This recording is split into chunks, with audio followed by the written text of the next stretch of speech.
As with the majority of moviegoers this year, I found myself last week watching Avengers Endgame. The film is, pun very much intended, a marvel of what a dedicated team can do in the modern filmmaking industry. Iron Man was a box office hit back in 2008, and 22 interconnected movies later, we have the finale of the decade smashing box office records in the United States and across the globe.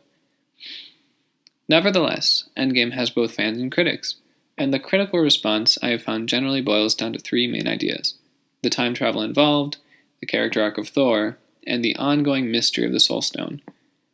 This video proposes a real easy fan fiction fix to two of these problems.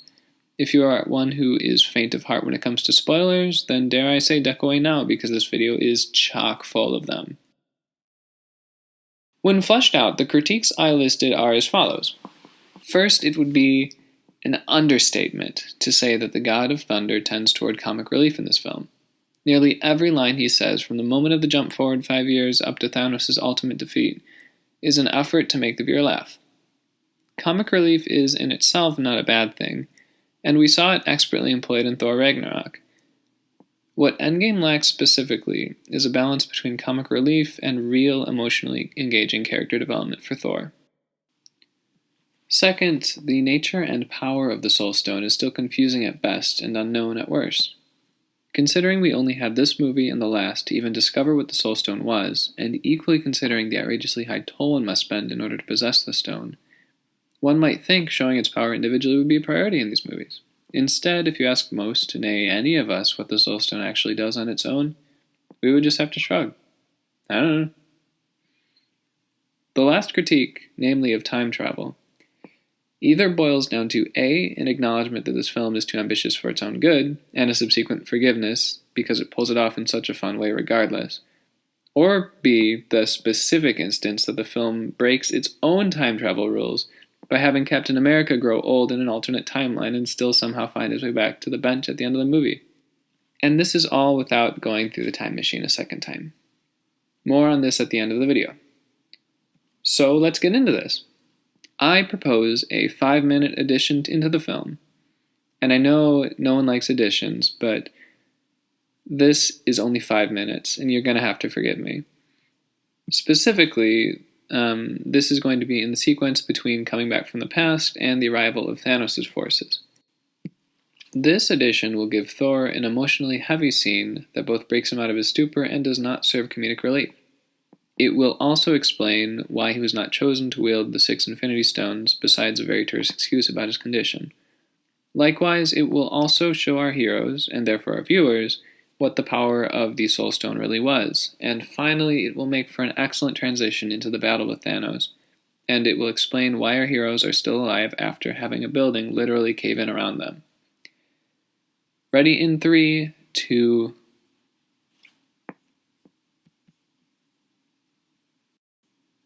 we are at the moment where all our heroes arrive back at the Avengers facility from the Quantum Realm, when suddenly those around Hawkeye take notice that Black Widow is missing. Hawkeye tells them of her sacrifice, and they all mourn briefly, as Professor Hulk promises that they'll get her back when the 6 stones are put together. All of our heroes except for Nebula head into the next room to fill the gauntlet with stones.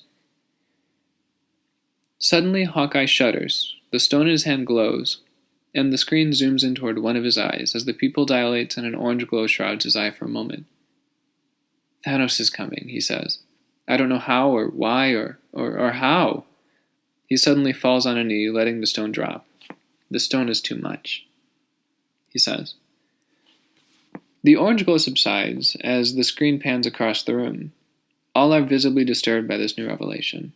Captain America opens his mouth saying, "Then we better as hell decide who's putting on that gauntlet and get the job done." Tony Stark says, "Wait a minute. Cursed with knowledge, that's the very phrase Thanos used with me the moment after he obtained our timeline soul stone. We should use it and see if we can find any details about his coming." Hawkeye replies, "I don't know, but it felt imminent." The Cap retorts, "Then we don't have the time, at least not yet. We need to assemble the gauntlet now so we can assure we bring everyone back." Tony Stark backs down. "Okay, Banner, this one is for you." Thor interrupts, saying as he does in the movie already, "Hold on, I'm the strongest Avenger. This is a job that requires the might of an Asgardian. Seizing the moment, he grabs the soul stone from the ground and immediately cries out in pain. Memories of people he loved whisk by, culminating with a flashback from his most recent encounter with his mother. "What have I become?" he exclaims, with the same horrified enthusiasm as his "I went for the head" at the beginning of the movie. Professor Hulk then chimes in as he holds the gauntlet and takes the soul stone out of Thor's hand, saying as he already does, "The radiation that comes from these stones is mostly gamma. It's like I was made for this." The reverse snap happens. Nebula brings in Thanos. Ant-Man faces the window. Clint's phone rings. Missiles fire. The rest of the movie continues. And that's that. Suddenly, Thor's decision not to remain king of Asgard at the end of the movie feels more mature and less rushed. And 2 of our 3 critiques are much resolved, those being Thor's character arc and an explanation of the Soul Stone. As for the time travel bit, I'd just say Cap should have come back as an old man in the time machine. It would have made for a good laugh, as the Hulk thinks his calculations went wrong again, and it would have been far more understandable. Well, let me know what you guys think in the comments. I know I have few, if any, subscribers yet, but if you like what you see, I'd be happy to have you on board or at least hear from you. Toodles!